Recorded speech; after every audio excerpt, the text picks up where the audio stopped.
Queridos amigos, buenas noches. ¿Cómo les va? Un programa más de Sobre la Mesa, aquí en este 12 de agosto. Un momento importante para que conversemos de lo que el presidente hizo referencia el 6 de agosto, nada más hace 6 días atrás. Por supuesto habló de varias cosas, hizo su informe a Bolivia sobre varios puntos y varios logros alcanzados en su gobierno. Así que vamos a estar hablando de esto con nuestros invitados y también vamos a estar hablando de la actualidad, de lo que está sucediendo aquí en nuestra América Latina. Así que vamos a comenzar ya nomás. No se olvide, puede participar usted al 720-50222, ese es nuestro número de WhatsApp. Comentarios cortitos para que yo los pueda leer al final del programa y podamos comentar con los panelistas que hemos invitado para esta noche de lunes 12 de agosto. Comenzamos.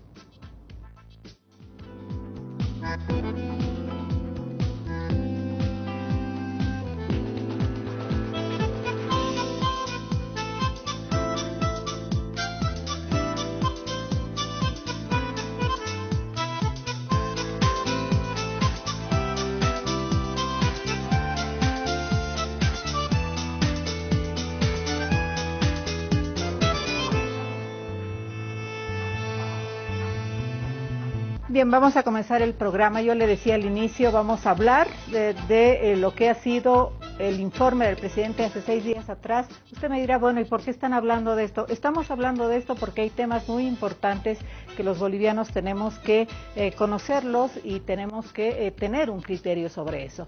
Le voy a dar la bienvenida a Juan Carlos Arana, él es periodista. Gracias, querido Juan, por estar aquí. Gracias, querida Lore, es un verdadero placer. Un saludo a toda la gente que sintoniza Radio Ayala, un privilegio estar en este canal. Saludos a los compañeros que nos permiten y saludos a tu invitado, que me imagino tú lo vas a presentar. Sí, don Hugo Boldis. Puntería la mía para encontrarlo en La Paz, porque ha estado de viaje en estos últimos días también. Para encontrarme en el país, en realidad. Eso. Buenas noches, un gusto estar aquí, Lorena y Juan Carlos, un gusto compartir. Bien, vamos a hablar de este informe que en realidad pareciera más lejano el día que ha sido, pero es hace 6 días nada más. Sí. Ha sido el día 6 de agosto, el martes pasado, que el presidente se ha referido a varias cosas. Una de ellas, la transformación del Estado, los recursos naturales, la industrialización de los recursos naturales, de la situación económica del país, de los cambios sociales en el país. Hablaremos primero, por lo primero empezaremos, que es lo que él ha hecho referencia. Tenemos un pedacito de lo que dice para refrescar un poquito esa memoria de lo que fue este 6 de agosto en Trinidad, en el Beni.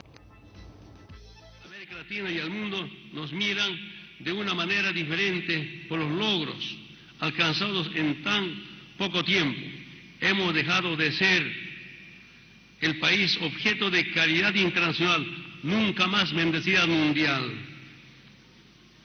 Aquí los presidentes vecinos nos preguntan los motivos de nuestros resultados.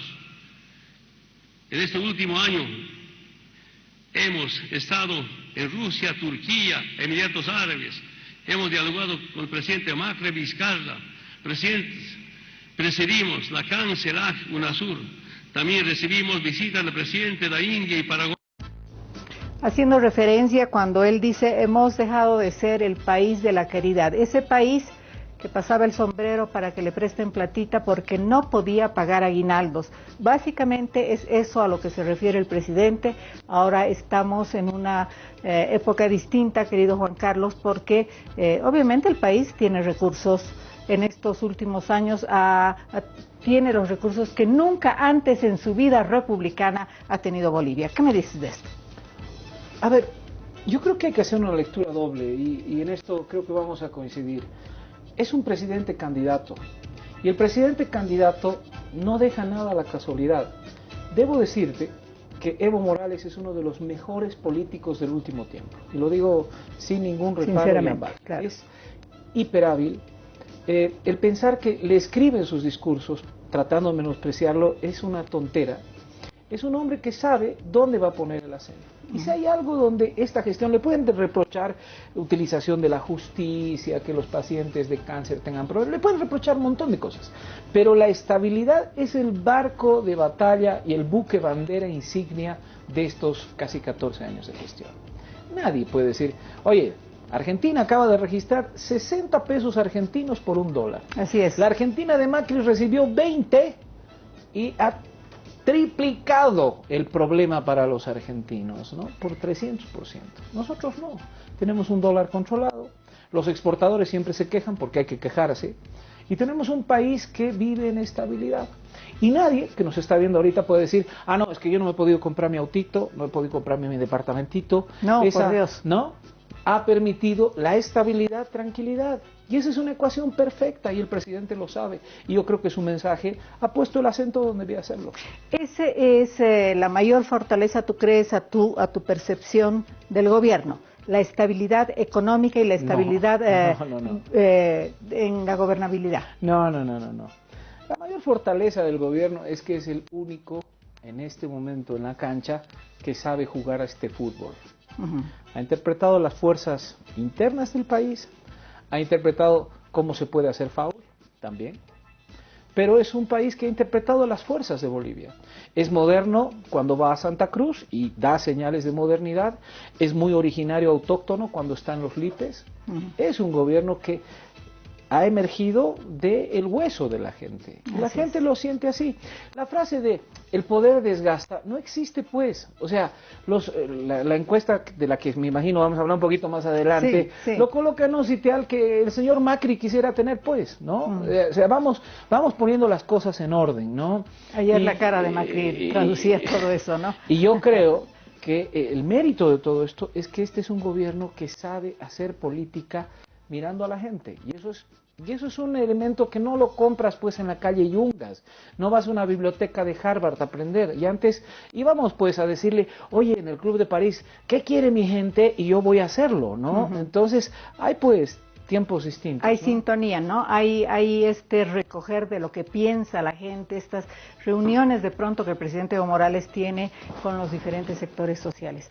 A ver, Hugo, el presidente ha hablado obviamente de la fortaleza económica que tiene hoy Bolivia, de la cantidad de dinero que ha entrado y por supuesto de lo que significa el Producto Interno Bruto, de lo que significan las reservas, de lo que significa el empleo o la baja del desempleo.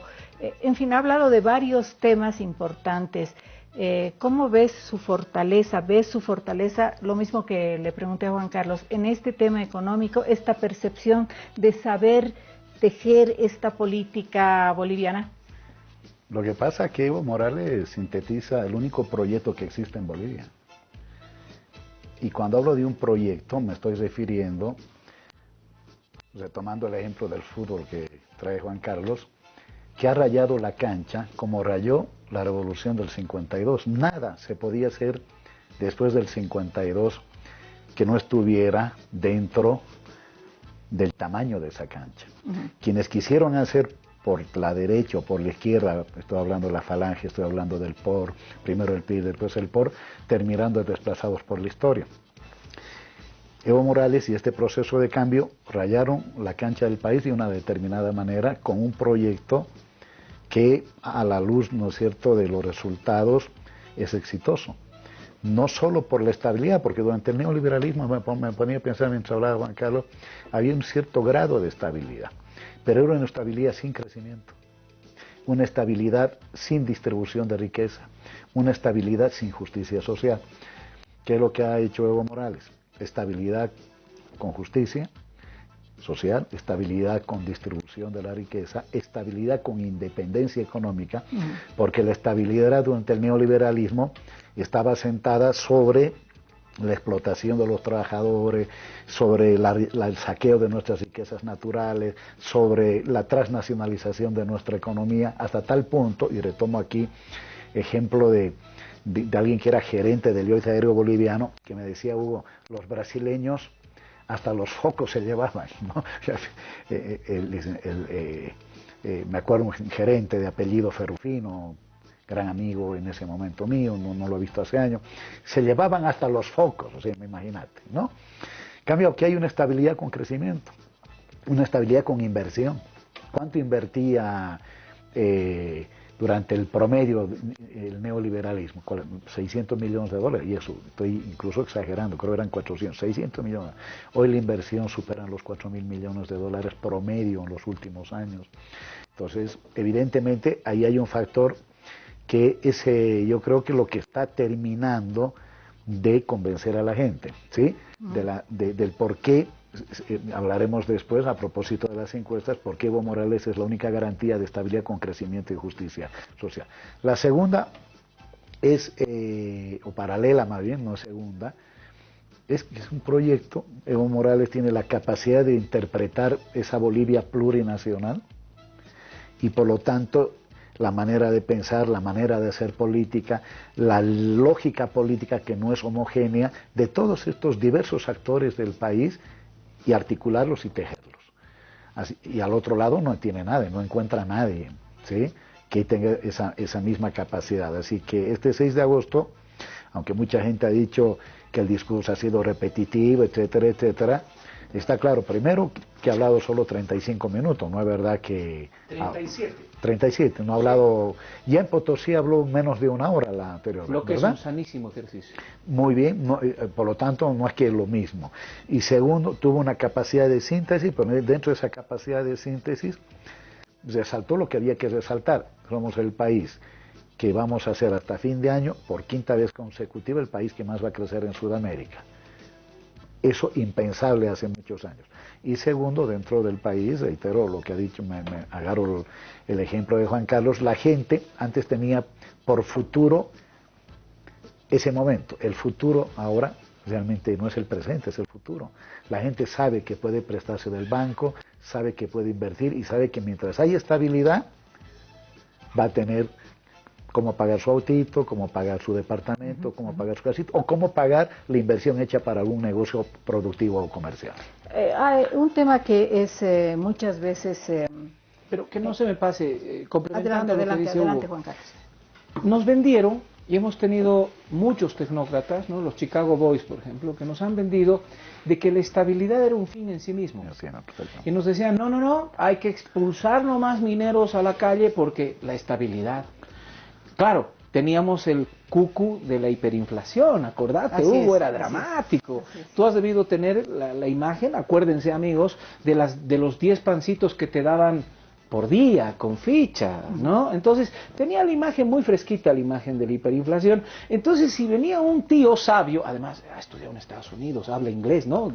Y tiene visa. ¿Te acuerdas que era un requisito para ser un buen chico? Y tiene visa, ¿no? Entonces, tú agarrabas y dices, debes saber, ¿no?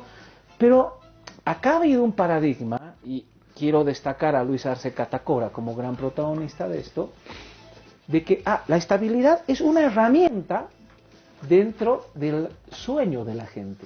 Y una sociedad que puede soñar es una sociedad que tiene como límite el cielo. Y el boliviano ha empezado a soñar. Ese boliviano, a ver, la cantidad de gente de clase baja que pasó a engrosar la clase media, es gente que soñó en su proyectito, en su pequeña industria, en su kiosco y demás, y comenzó a soñar. Y, por favor, dirán, ¿qué le ha pasado? No, los indicadores del banco. La gente empezó a ahorrar en bolivianos. Antes, ¿qué hacías con tu plata? O la guardabas bajo el colchón, o la sacabas afuera, o la ponías en dólares. Hoy día la gente y las captaciones en bolivianos creo que son incontrastables. Entonces, hay elementos que nos demuestran que la estabilidad por sí sola no es nada. Es como tomarte un mejoral. La estabilidad con crecimiento, como bien decía Hugo, creo que tiene un propósito que endulza a la gente. Y hoy día creo que la gente está viviendo esa estabilidad, está en su departamentito, ya está viviendo en Miraflores, por ahí se ha bajado del auto a Miraflores, los de Miraflores se han bajado de Los Pinos, ¿no? O sea, para poner un poquito en parámetros... Todo el mundo se recorrió un poco más abajo. Hay un desplazamiento. Hay un desplazamiento. En anteriores años se hablaba como Bolivia como el centro energético de América Latina. Hoy día no hemos escuchado eso, hemos escuchado otra cosa. Por un lado. Por el otro lado, Hugo, es este Evo Morales de la Chompita Rayas, que fue a España, ¿te acuerdas? Y saludó al rey ahora. Es el mismo Evo de este 2019, ¿cómo lo ves? ¿O lo ves más maduro? No podría serlo, él ha dado grandes saltos. Es un presidente que, por los resultados que le ofrece al país y que le muestra al mundo, también expresa al mismo tiempo una autoestima individual y colectiva que no la hemos tenido en el pasado. Creo que a veces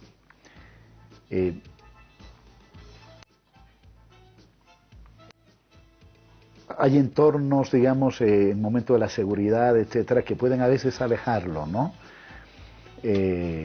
Yo pienso que en este momento Evo Morales, con todo lo que ha hecho, debería estar con el 70-80% de votación. Y quizá construir poder junto a la gente, que no es fácil decirlo, pero es difícil a veces hacerlo en la cotidianidad, quizá es un elemento central para no dejar de ser lo que fue cuando empezó, ¿sí? Uh-huh. A ver, ¿a qué me refiero para que se interprete bien? El presidente está en 4 o 5 lugares en el país en un día. Claro. ¿Sí? Y entonces el discurso y luego moverse, ¿no es cierto?, hacia otro lado, a veces son puntos distintos del país. Entonces yo tiro el discurso y me voy, ¿no? Quizá habría que combinar de su condición de presidente, porque voy a ser un presidente, a su condición de líder histórico. Yo a veces siento que el Estado a veces termina jugando un papel más predominante que su condición de líder histórico. Uh-huh. ¿Sí? Porque el líder histórico también se sienta y no tira el discurso y entonces empieza a escuchar a la gente sobre lo que la gente piensa, o mal o bien, etcétera, de su gobierno, de sus ministros, en fin, ¿sí? No es fácil hacer eso, ¿no? Es decir, Fidel lo hizo, ¿sí? Es decir, presidente, pero al mismo tiempo un tipo que se sentaba y escuchaba y horas y horas y horas. Ahora, evidentemente nosotros tenemos una cultura política distinta, ¿no? Donde más que proponer a veces cosas, cuando nos están escuchando, lo que hacemos es queiquearnos, como se dice, ¿no es cierto? Entonces, que también... amarrar los guatos. Nos queiqueamos y hacemos otras cosas que no deberíamos hacer, ¿no? No, pero evidentemente, sí, del Evo dirigente sindical al Evo que hoy tenemos, hay un gran salto. Evo Morales, más allá de cuando se escriba la historia del siglo XXI, no se podrá prescindir de hacer referencia a Evo Morales, ¿no? Y cuando digo líder, no estoy hablando de jefe de partido. Hay jefes de partido, pues. Hay otros que son jefes de partidos que no existen, por ejemplo, que quieren, ¿no?, ganar una elección. Hay otros que son jefes de partido, pero bueno. No han existido partidos, Hugo. A ver, entre comillas, después, ¿no?, del MNR, ¿qué han sido? Han sido sus catos, hermano. O sea, se murió el líder, se murió Max Fernández, se murió el partido. Está bien, jefe de cato, ¿no? Ahora, no, porque para mí tiene que haber, yo siempre le digo eso a veces cuando me invitan a dar alguna charla, alguna conferencia, incluso los movimientos sociales, en fin, 3 cosas que a mi juicio garantizan el éxito: liderazgo histórico, ¿sí?, fuerza organizada del pueblo y proyecto alternativo. Este triángulo a veces se ha desbalanceado, ¿sí? Tenemos un fuerte liderazgo del presidente Evo Morales, a veces una cierta pasividad de los movimientos sociales que piensan que su papel solo es o levantar la mano o aplaudir y no generar debate, análisis y propuestas. ¿Sí? Momentos de pasividad, algo que Álvaro García Linera señala, ¿no es cierto?, retornan a sus intereses particulares de corto plazo y abandonan el interés general de largo plazo. Y aquí está el proyecto alternativo, que también existe, ¿no es cierto? Un proyecto alternativo que es la continuación de lo que se viene haciendo desde el 2006, la agenda del Bicentenario. ¿Sí? Los anteriores planes estaban pagando la deuda histórica que teníamos con la agenda pendiente del siglo XIX, estábamos tan atrasados, y de verdad que esto no es ninguna demagogia,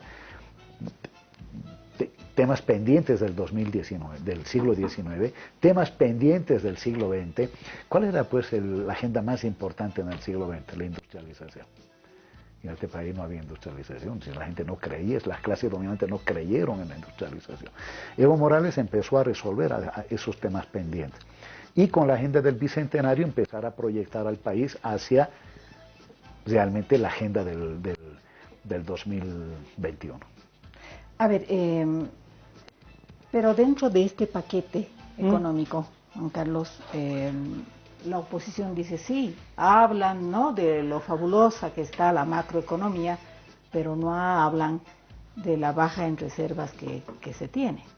Eso es lo que dice la oposición boliviana. Hay varios factores por los cuales se ha estado usando estas reservas, que eran 15 y ahora son 9, ¿no es cierto?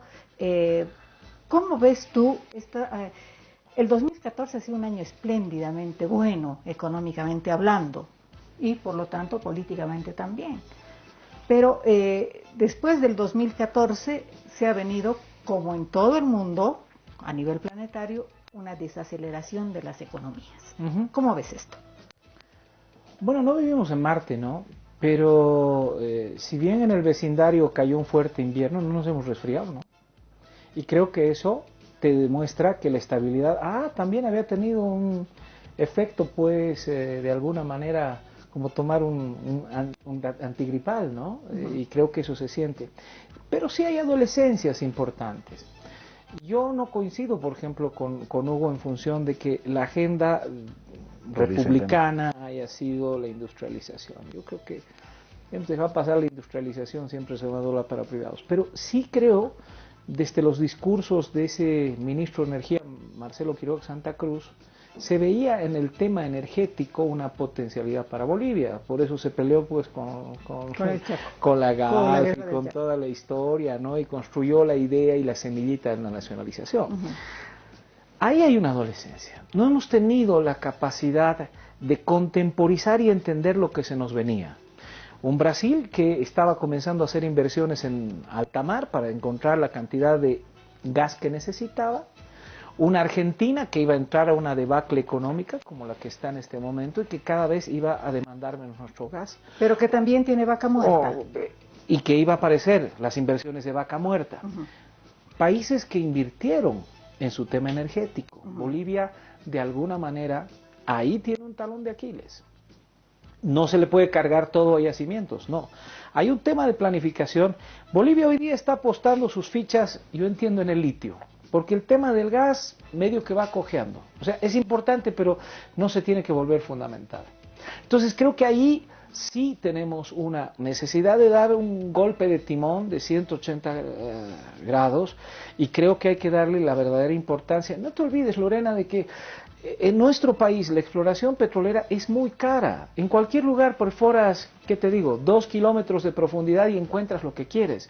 En Bolivia tienes que entrar, Margarita, Saba, lo demás, son 6 kilómetros, son 6.000 metros que tienes que entrar para... Y obviamente, mientras más profundidad, más caro. Un pozo te cuesta entre 40 y 60 millones de dólares explorado.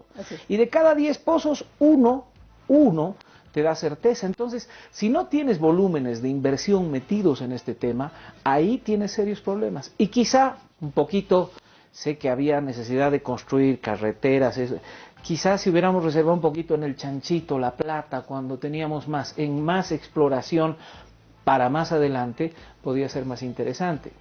Compra de buques tanqueros, por decirte, para venderle a cualquier parte del mundo, no sé, quizá ahí tenemos un talón de Aquiles y ese periodo nos falta. Ahora, la baja de reservas es preocupante, pero no es dramático, por favor. Vivíamos, yo me acuerdo de los discursos de don Tuto Quiroga, ¿no?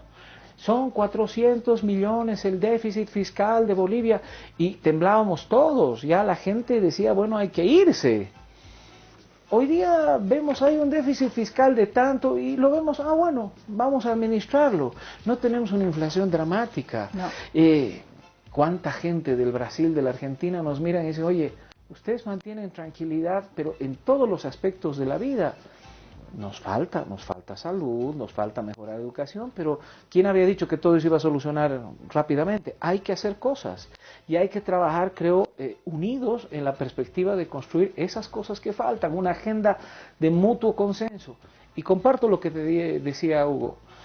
El líder, en muchos casos, por su extracción humilde, por la sensibilidad de la gente, qué sé yo, entendía que de alguna manera, hablando con la gente, podía avanzar mucho, como ha sido característica de los primeros años. Pero de ahí el establishment es complicado. Y yo creo que ese establishment te han generado una suerte de, haz de lado la gente que me pueda hacer sombra, y lo vas aislando y reservando. Y a ratos lo llevas tanto a tantos lugares que al final la gente no termina entendiendo qué es lo que pasa, ¿no? Ve pasar un actor de cine, ¿no? Le tiene cariño, qué sé yo, pero lo estás pasando por uno y por otro lado, ¿no? Y a ratos creo que el personaje, en este caso la autoridad presidencial, se come al político. Y el político tiene muchísima más habilidad como político que como pero burócrata. además de eso, esta suerte de, entre comillas, mal momento, porque la verdad que Diego siempre ha estado recibiendo la mayor preferencia electoral en el país, a veces por muy poco, pero nunca ha dejado de ser el político con mayor respaldo o con intención de voto. ¿Dónde está, hasta donde yo tengo información, el éxito de este ascenso, además de tener a un pésimo político al frente, ¿no? Y mal candidato, Evo Morales por sí mismo se vale en la medida en que donde ya viaja, empieza a reunirse con las organizaciones, empieza a escucharlas, empieza a hablar, ¿sí? Es decir, empieza a construir, creo que ha sido el primer paso de la estrategia electoral, que hoy creo que está entrando en un segundo momento. Un primer paso es de articular lo tuyo, ¿sí? Es decir, afianzar lo tuyo, ese núcleo duro que se ha llamado 35%, si no dejando de lado al Evo presidente, también sacando y dándole la misma importancia al Evo político, al Evo líder. Chimoré ha sido eso. El discurso de Chimoré, más que un discurso de presidente, es un discurso de un jefe de partido, de un líder. A mí me gustó muchísimo por varias razones, entre ellas porque reivindicó el concepto de trabajador del área rural, trabajador del área urbana, ¿no? Porque que la gente tenga hoy mayores ingresos no quiere decir que haya dejado de ser trabajador, ¿sí? No ha dejado que el trabajador del siglo XXI sea distinto al trabajador del siglo XX y del siglo XIX, por supuesto, pero no ha dejado de ser trabajador. Creo que el sujeto que está haciendo posible este proceso de cambio, indígena, campesino, obrero y popular, ¿sí? Es la garantía de que este proceso siga caminando con problemas a veces en el contexto internacional, etcétera, siga caminando en función del horizonte histórico que se ha propuesto. ¿Sí? El horizonte que se ha propuesto este proceso, que no se lo hace de la noche a la mañana, no es solamente el hacer un buen gobierno post-neoliberal, que ya lo tenemos, sino el construir un proceso post-capitalista. Ahí está lo difícil. ¿Cómo se construye eso?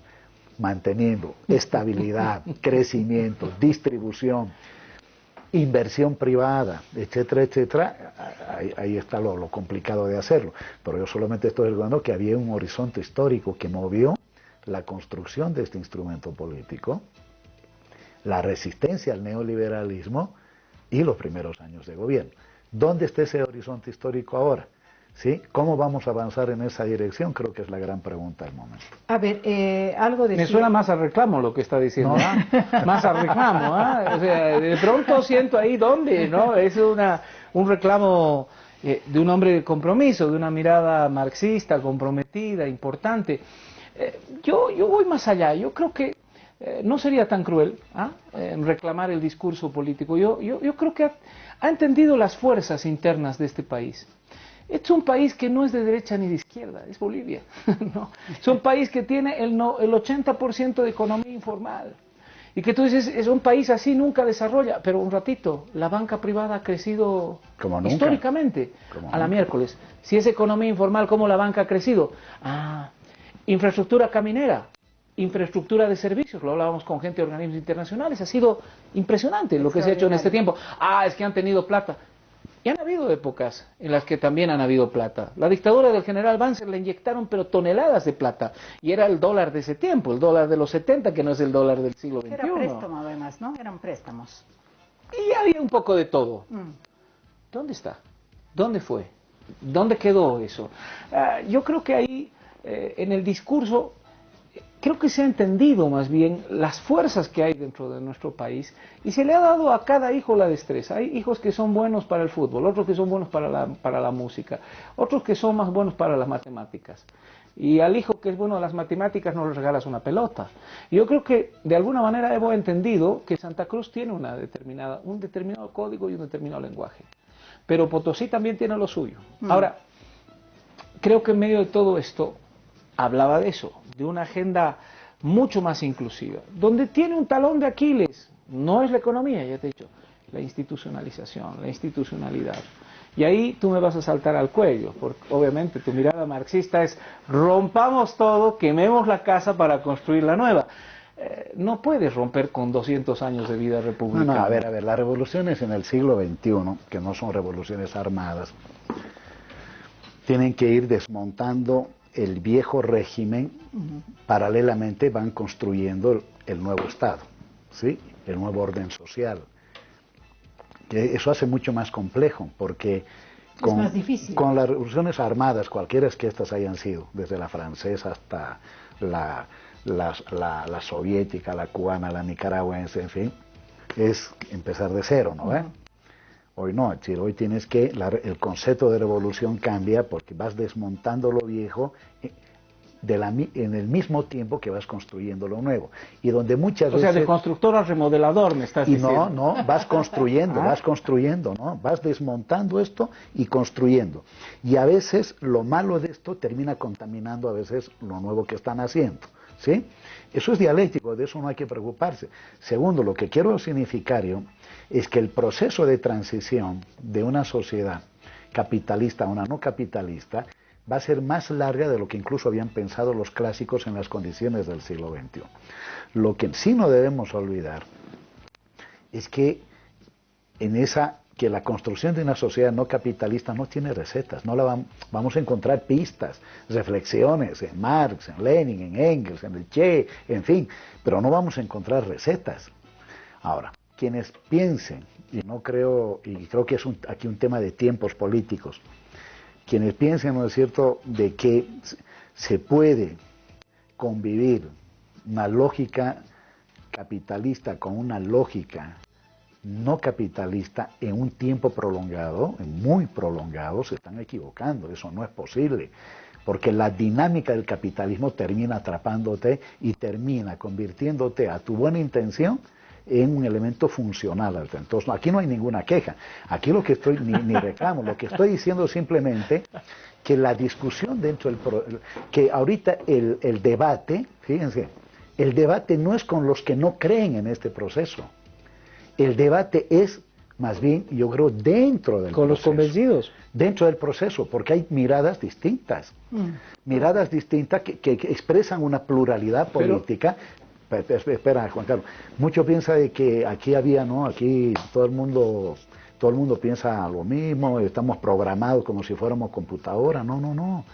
Sí, la riqueza de esto, que hay una pluralidad política, y seguramente unos compañeros pensarán desde su condición de obreros distinto a lo que yo pienso, y otros compañeros empresarios, ¿no? Porque algunos ya se han vuelto compañeros, ¿no? Entonces, la mayor parte tal vez piensen de manera distinta. Muy bien, eso hace a la pluralidad política. A ver, yo creo que como marcha la tendencia electoral, las contradicciones que surgen del propio seno del proceso van a abrir un debate político desde dentro del proceso. Y a mí me parece lo más rico, lo más saludable que pueda haber. Lo que refleja que al frente no hay nada, porque al frente, y no es descalificar ni a Mesa ni a Ortega, porque no es proyecto alternativo a lo que está haciendo Evo, la queja más bien, ¿sí? El estarse quejando desde el año 2006. No es proyecto alternativo a lo que está haciendo Evo volver a ofrecer neoliberalismo. Proyecto alternativo sería plantear algo distinto a lo que se hicieron en 20 años de neoliberalismo y a lo que se están haciendo en 14 años de proceso de cambio. Pero como la derecha eso no tiene, el debate de ideas, el debate político, el debate histórico, el debate de horizonte, seguramente se va a realizar adentro. Tengo que hacer la pausa. Luego vienes, Juan Carlos. A ver, hay una mirada que te la lanzo para que la vayas pensando en el corte. Bolivia ha mirado a ser el centro energético de América Latina para la distribución de gas.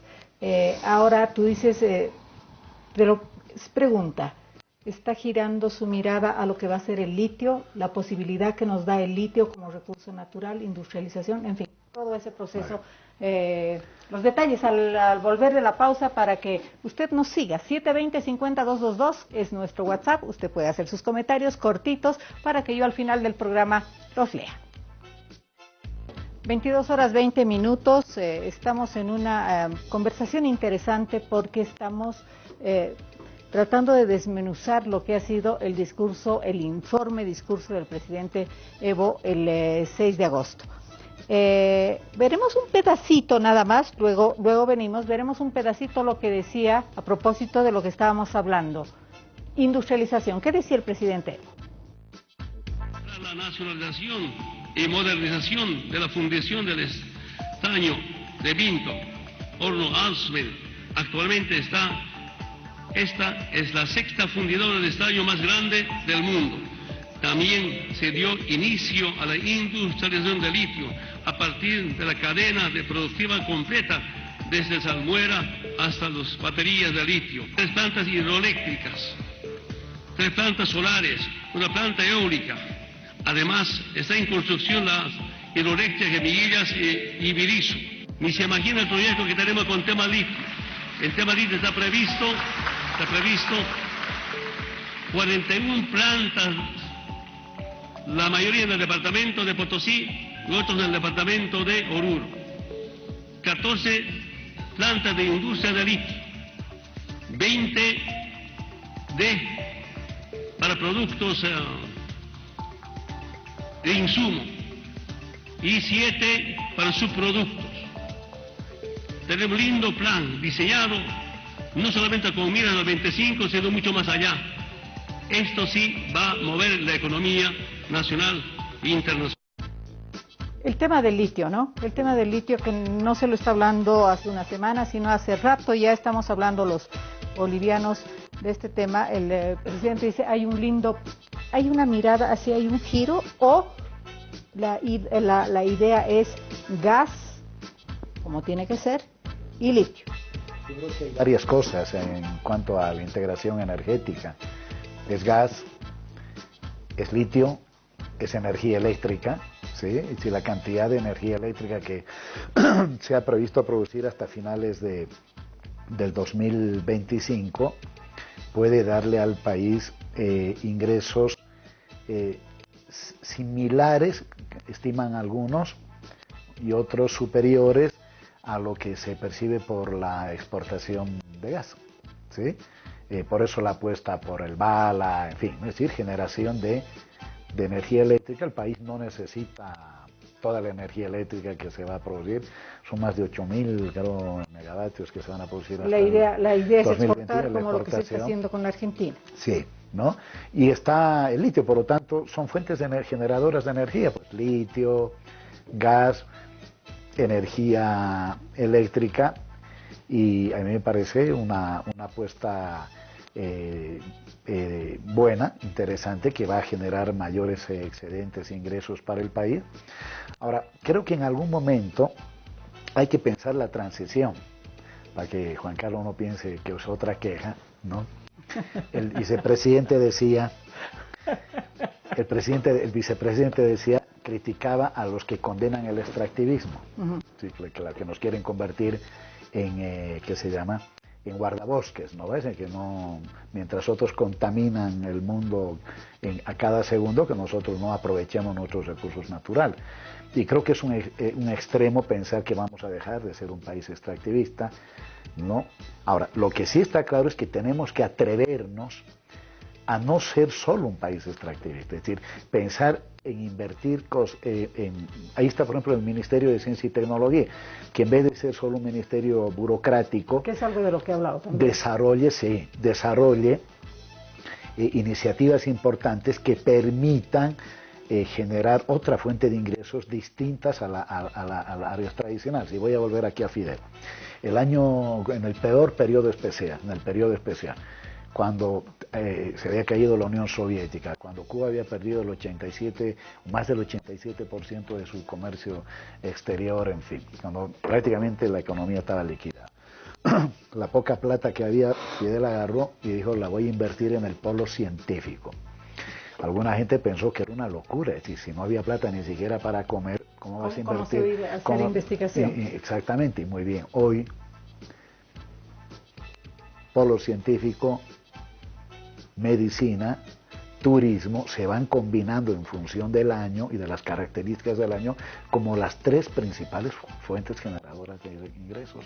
Entonces hay que pensar en cambiar la matriz productiva, porque energía eléctrica, litio, más allá que sea industrializado o no, litio, gas, es seguirnos moviendo en la lógica, ¿no es cierto?, en la dinámica de la economía extractivista. Y reitero, está bien. De los recursos naturales. Me parece muy bien aprovechar racionalmente los recursos naturales. Hay que pensar ahora cómo somos capaces de invertir, sabiendo que los resultados no van a ser de la noche a la mañana, en otras áreas que cuando baje el precio, por ejemplo, de las materias primas, que es lo que ha ocurrido, no se te caiga la economía. Felizmente no se te ha caído por una cosa que también Lucho Arce la explica muy bien.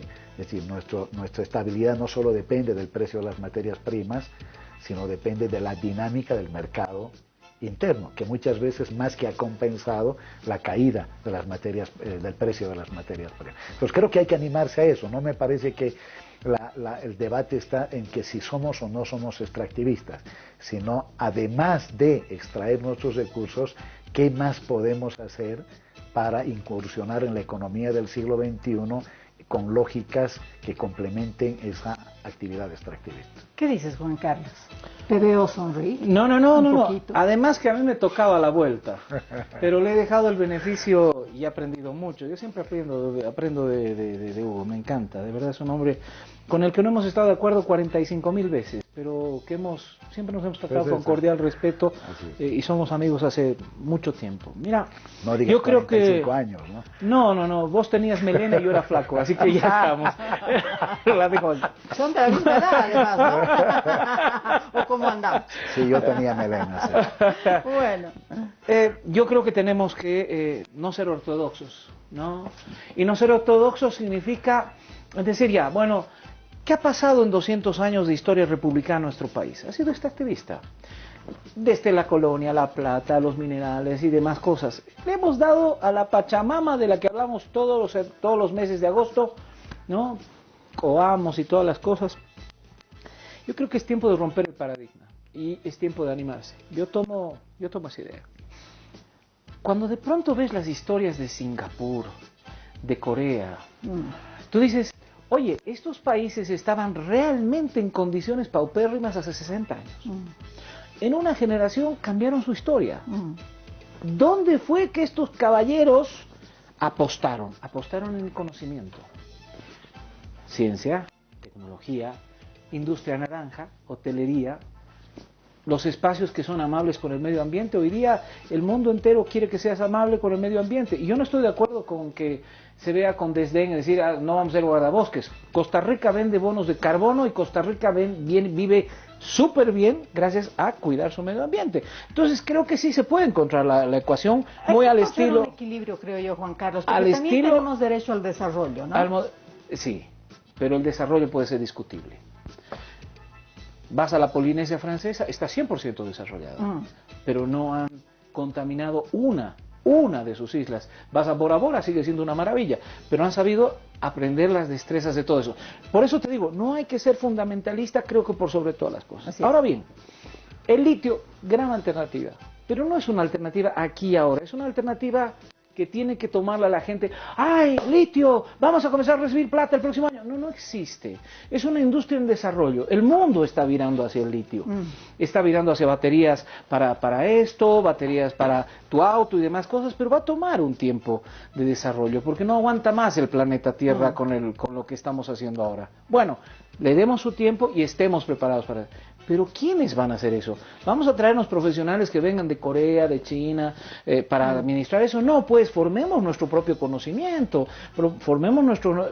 Cuando el presidente anunció, vamos a crear un Ministerio de Ciencia y Tecnología, la primera sensación he dicho, y el Ministerio de Educación no es... No, pero bueno, sí, de ahí he sido un poquito más generoso, he dicho, es interesante. Por ahí puede nuclear a gentes, a hombres y mujeres que nos pueden ayudar a romper el paradigma, y yo creo que tenemos que hacer eso.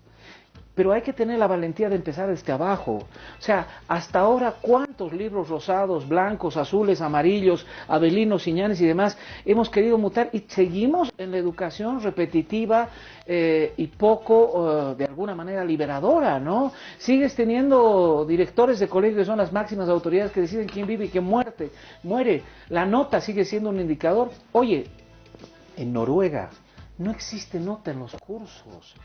La nota es del curso entero, porque no se fomenta el individualismo, y eso me lo comentaba gente de ahí. O sea, la nota es de todos, y vamos a hacer un trabajo, lo hacemos entre todos, y el promedio del curso es el que tiene que mantenerse. Esos paradigmas, ¿por qué no verlos si en el mundo están funcionando y tratar de una vez por todas de hacer cosas? Creo que tenemos que no ser ortodoxos, no dejar que esta carreta sea guiada por el prejuicio o por el molde, y tener la posibilidad, no por el moldis, por el molde por si acaso, y tener la generosidad, hombre, de entender qué cosas interesantes van pasando, qué bolivianos interesantes hay en el mundo, generarle las condiciones para que se vengan acá y nos ayuden a construir. El gobierno ha tomado iniciativas importantes para sacar a gente a estudiar afuera y universidades importantes. Y ¿no? Apoyar a estudiantes que tengan elevados puntajes. Y estudiar, eso es lo que hay que seguir haciendo. No es un problema solo ahora del Estado, sino también un problema de los operadores, por ejemplo, en el tema de la educación. Ya lo que ha logrado el gobierno en materia de educación, ¿no? Yo diría que neutralizar los paros, por ejemplo. Sí. No, seguro. O sea, un gran éxito del gobierno, del ministro Aguilar, y de ir avanzando de manera muy silenciosa en la construcción de otro tipo de educación, ¿no? Todavía no se nota eso, todavía no se nota, en parte porque los operadores, y no voy a generalizar, pero hay evidentemente los operadores que son los maestros, que son el sector más conservador que hay en el país, uno de los sectores más conservadores, igual que los médicos, que se resisten al cambio, ¿sí? Es decir, ¿quién puede estar en su sano juicio oponerse a un sistema único de salud? Nadie. Tú lo que puedes plantear es observaciones al diseño, ¿no? A la arquitectura, al diseño de ingeniería, en fin, pero no puedes en los hechos oponerte, que es lo que han estado haciendo felizmente una élite pequeña que está empezando, ¿no es cierto?, a ser superada por la historia, porque cada vez se han atendido a más de 5 millones de personas con el SUS. Hay que prestarle atención a lo que está haciendo el gobierno en materia de salud, desde el anterior ministro y la actual ministra, y en materia de educación. ¿Cuál es el papel de las universidades? No, y el abandono escolar se lo ha reducido dramáticamente, y eso me parece una joya. Era un drama, hasta quinto básico te abandonaba, de cada 5 chicos, 4 abandonaban el colegio. Hoy día no abandona ni uno, y eso es importante. Y el bachillerato, pero ya se tiene, pues, este gobierno ya tiene sus bachilleres, tiene 13 años de gobierno, entraste al kinder y le hiciste los 12 años de colegio, ya tendríamos que comenzar a tener los resultados. Hay que empezar, ¿no? Así es. Quiero ser el presidente de la mejor Bolivia de la historia, dice el presidente Evo Morales. ¿Cómo interpretas esto, querido Hugo, cuando conocemos que no es el presidente de manera personal que quiere ser él el mejor presidente, sino que realmente debe querer que la Bolivia que se está sembrando, que se está cosechando en este tiempo, sea una Bolivia distinta. ¿Cómo ves esto? Me parece una expresión de humildad del presidente. Yo no separaría personalmente ambas cosas, pero me parece que es una expresión de humildad, pero además de eso de reconocer de que el actor colectivo de esto no se llama Evo Morales, sino se llama Bolivia, ¿sí? Y que él quiere ser el presidente de esa mejor Bolivia, ¿sí? De esa Bolivia tan golpeada, de esa Bolivia en permanente crisis, de esa de ese lamento boliviano, de ese ¿no? lamento boliviano, de esa dramática insurgencia, como dice Charles Arnad en su libro, la dramática insurgencia de Bolivia, dramática, ¿sí? No, Evo quiere ser el presidente de esa mejor Bolivia, de esa Bolivia de futuro, ¿no? De saber que los bolivianos tenemos futuro. Yo no sé si vamos a llegar a ser o no una potencia económica mundial, me parece, digamos, digamos, un buen deseo, pero bueno, ser, ¿no es cierto?, el presidente de la mejor Bolivia. Ahora, al ser el presidente de la mejor Bolivia, está claro que si vemos la historia larga, será pues el presidente, el mejor presidente que ha tenido Bolivia. Y hasta ahora lo está haciendo, ¿no? Con todos los errores, con todas las equivocaciones, con todas las observaciones que se le puedan plantear al presidente. Las grandes transformaciones también padecen de grandes errores. ¿Sí?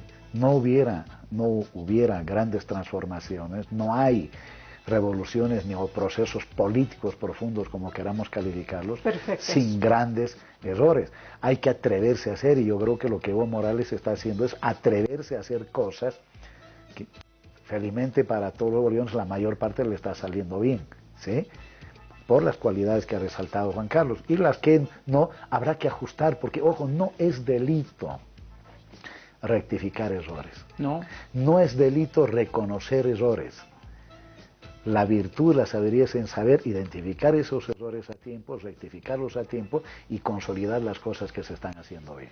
Con esto queda, digamos, subrayado que ante la propuesta, y en este tiempo electoral, querido Juan Carlos, vemos que los partidos proponen una cosa, proponen otra.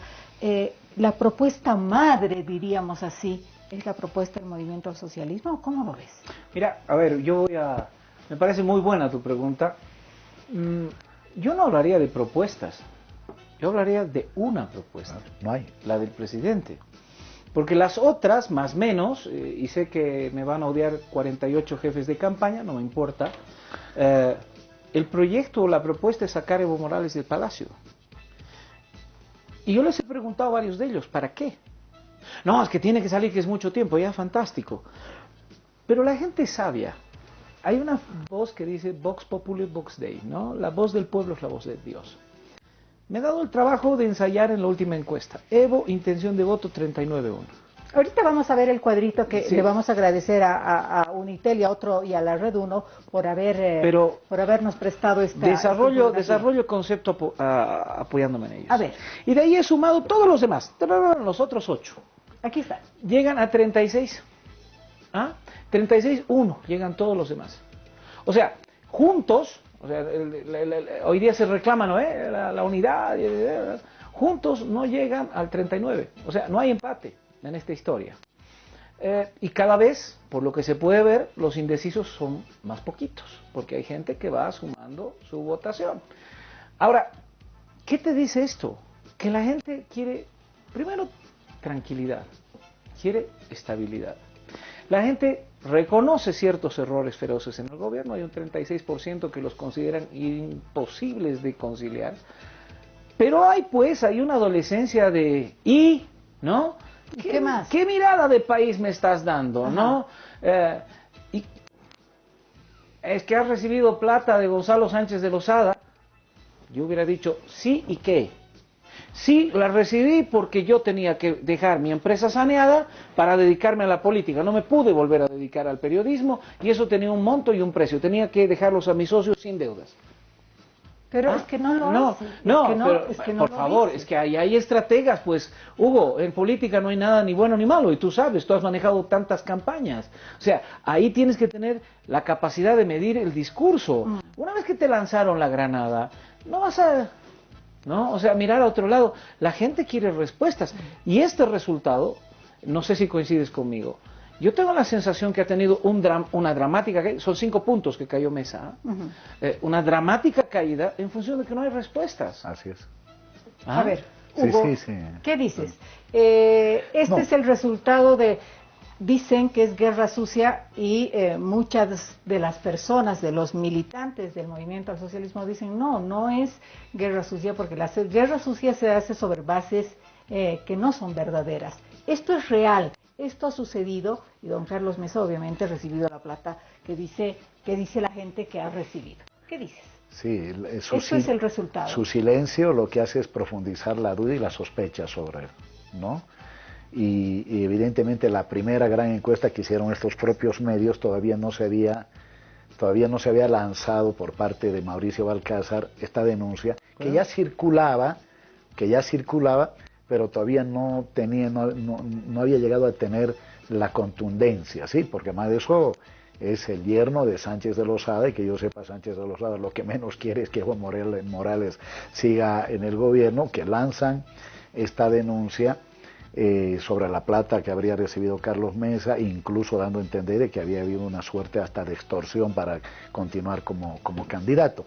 Pero bien, la gente vota por certezas, la gente vota por actitudes también, la gente no sigue a la gente que dice un día una cosa y al día siguiente se contradice.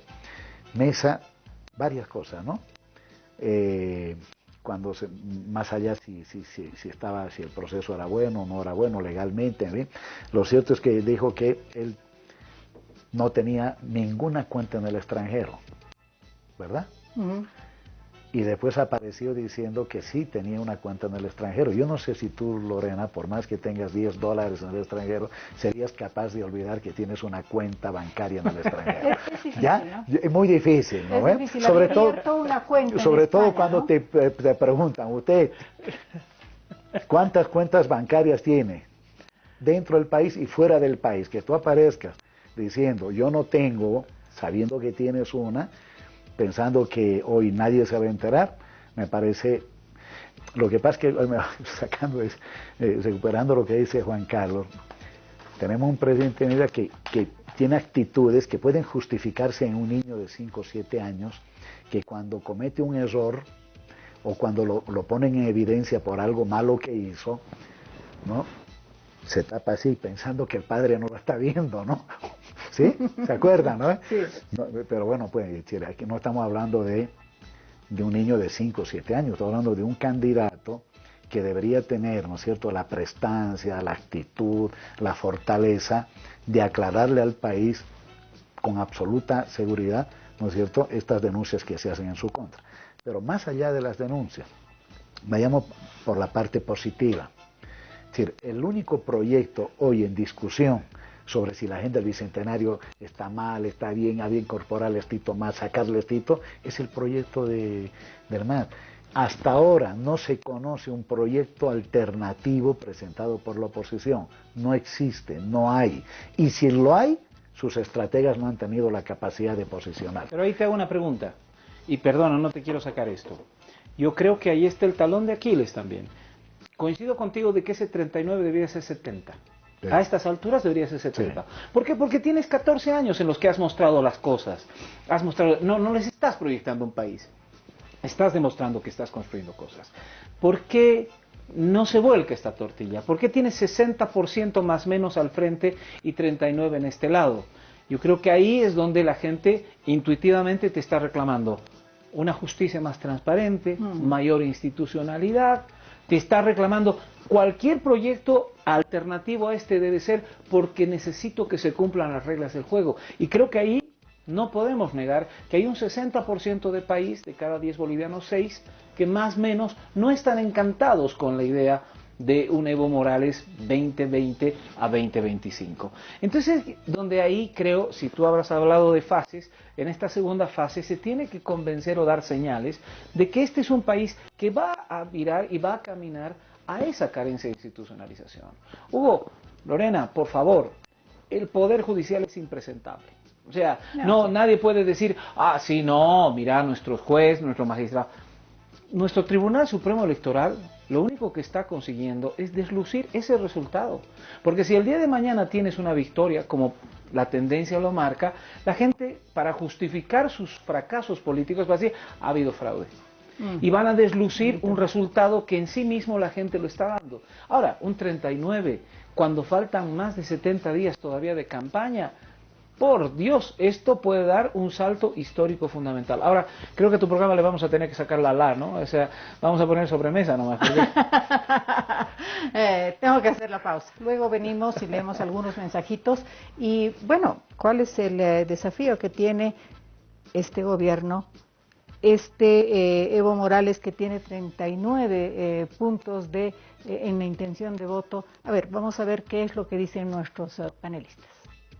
Bien, increíblemente he querido que el programa sea un poquito más reducido para poder conversar un poco más al detalle, pero miren ustedes cómo se nos va el tiempo. Quiero agradecer a toda la gente que nos está escribiendo y que está participando del programa.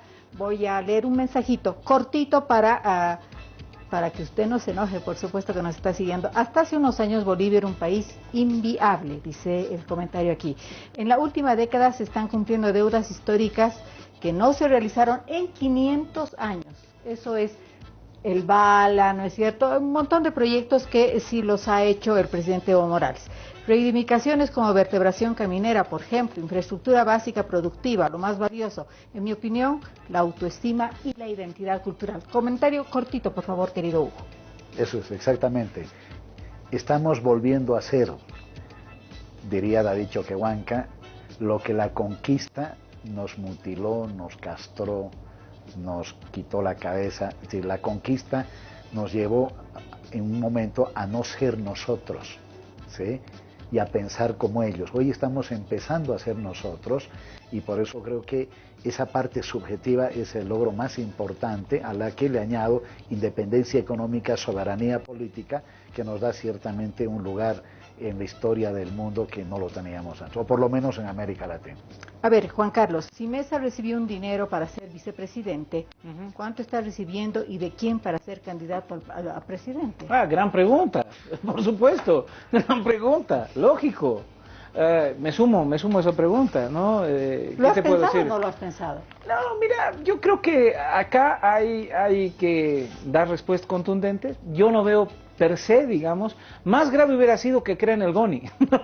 Me he adscrito al GONI porque yo creo en esta cosa, ¿no? O sea, ya el superyerno que apareció dando declaraciones, primero venga pues, conteste los 60 muertos que hay en el Alto y después charlamos, ¿no? O sea, ¿quién es nuestro referente de lo que se debe y no se debe hacer?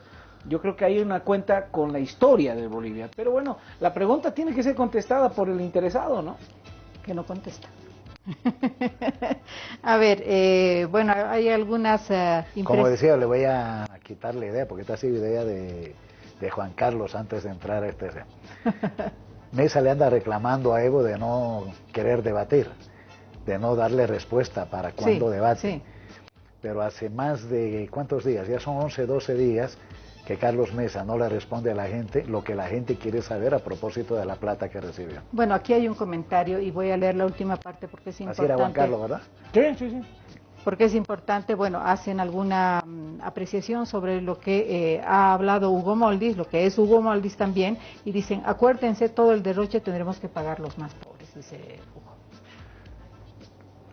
Los pobres son los que hoy están dejando de ser pobres. La oposición habla de despilfarro. No, siempre es posible hacer mejor las cosas, pero está claro que el país de los doctores, los licenciados, los titulados en Estados Unidos, en Europa, etcétera, no han hecho, ya decirte el 5% sería exagerado, no han hecho ni el 1% de lo que ha sido capaz de hacer Evo Morales, y que es una combinación, reitero, de decisión, lucidez, dirección, tener un proyecto, un pueblo organizado, tener un proyecto alternativo donde ha aportado muchísima gente, entre ellos Carlos Villegas, por ejemplo. Yo dije Carlos Mesa. ¿No? Carlos Villegas, Bueno. profesionales con conciencia, como dice Evo, y que sobre todas las cosas poner los intereses del país por encima de todo, de cualquier interés particular. Si esto hubiera hecho, es que no sé si citar a un viejo político en un debate donde me decía él, si nosotros hubiéramos hecho solo la mitad o la cuarta parte de lo que está haciendo Evo, no nos íbamos nunca, ¿sí? ¿Ustedes quieren saber quién era ese político? Yo me imagino. ¿Ah? Yo me imagino. Lo dejamos ahí, ¿no? Ahí lo dejamos. Mira, yo como apunte a A lo ver que tú el dices, desafío, querido Juan creo que un país es como una pared. No se edifica, hay ladrillos que te salen medios chuecos, otros más rectos. Yo creo que los 200 años de historia y los 15 años de guerras libertarias, 17, años de guerras libertarias, se ha trabajado por una causa. Han habido gobiernos con mucha lucidez y otros con no tanta lucidez. Yo creo que jamás debemos renegar, como decían los japoneses, de tus antepasados. Tú eres una consecuencia de lo que has vivido y de lo que han vivido tus abuelos y tus bisabuelos.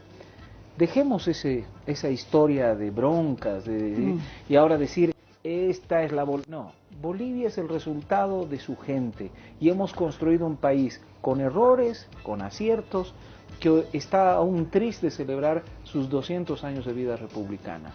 Es un país de los 10 millones de compatriotas y ojalá que los 4 que están viviendo afuera crean que es tan potable que decidan volver a nuestro país. Creo que ahí está el tema, que sea un país institucionalizado, un país con mejor salud, con mejor educación y por sobre todas las cosas un país de todos, no un país de los del partido, un país de los 10 millones que somos bolivianos y no somos ni mejores ni peores que otros. Todos somos bolivianos, nuestro pasaporte dice eso. Es largo el debate sobre lo que está diciendo Juan Carlos, ¿no? Porque finalmente querer quedar bien con todo el mundo en esta parte, no, es decir, lo nuevo también se recupera lo mejor de lo viejo, ¿sí? Pero no hay que olvidar que dentro de lo viejo habían cosas peores y terribles. Hay que ver nomás lo que hizo Bolívar, ¿sí? Y lo que hicieron las oligarquías mientras Bolívar estaba tratando de liberar otros pueblos y otros países de América Latina, de la América como él decía. Las oligarquías traicionaron su pensamiento y empezaron a gobernar solo para ellas. Querían que se vayan los españoles, no para tener un gobierno de igualdad, de libertad, sino para tener un gobierno a su imagen y semejanza, despreciando a las grandes mayorías. No, yo creo que es un tema largo, yo no coincido con eso, no creo que la Bolivia de hoy se haya edificado pues desde el año 2006, yo no estoy queriendo decirlo, pero evidentemente esa historia está plagada de frustraciones, de desastres, de traiciones, de subordinaciones. Bueno, son cosas que los bolivianos no queremos volver a ver. Que no queremos, con excepciones, hablándolo, ¿sí?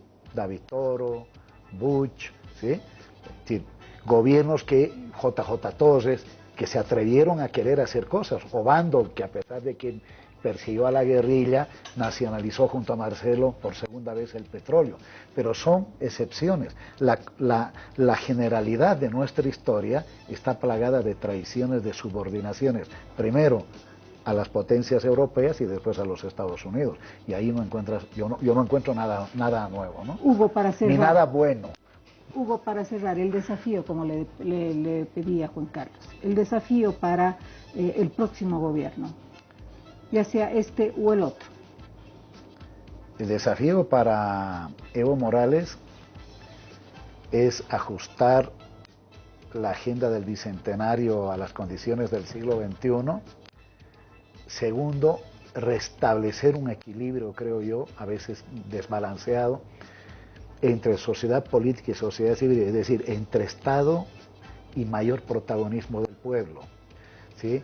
Muchas veces he sentido que quien se pone la mochila sobre la espalda es Evo Morales, pero vamos a llegar mucho más lejos, y no solo es Evo, porque Evo no es eterno, sino vamos a llegar mucho más lejos si somos capaces de construir un proyecto, una estructura política, una conciencia política en el país que permita ir más allá, ¿no es cierto?, de lo que, de donde estamos en este momento. Bueno, realmente agradecerte, Juan Carlos. No, Muchas yo gracias. te agradezco a ti y creo que el gran desafío es institucionalización, institucionalidad, que es lo más importante. Y cumplir Un las país leyes, ¿no? institucional que cumpla las reglas del juego es un país que tiene larga proyección. Perfecto. Nosotros nos vemos, ya no tengo ni tiempo para despedirme. Un cariñoso abrazo, nos vemos el próximo lunes. Permiso.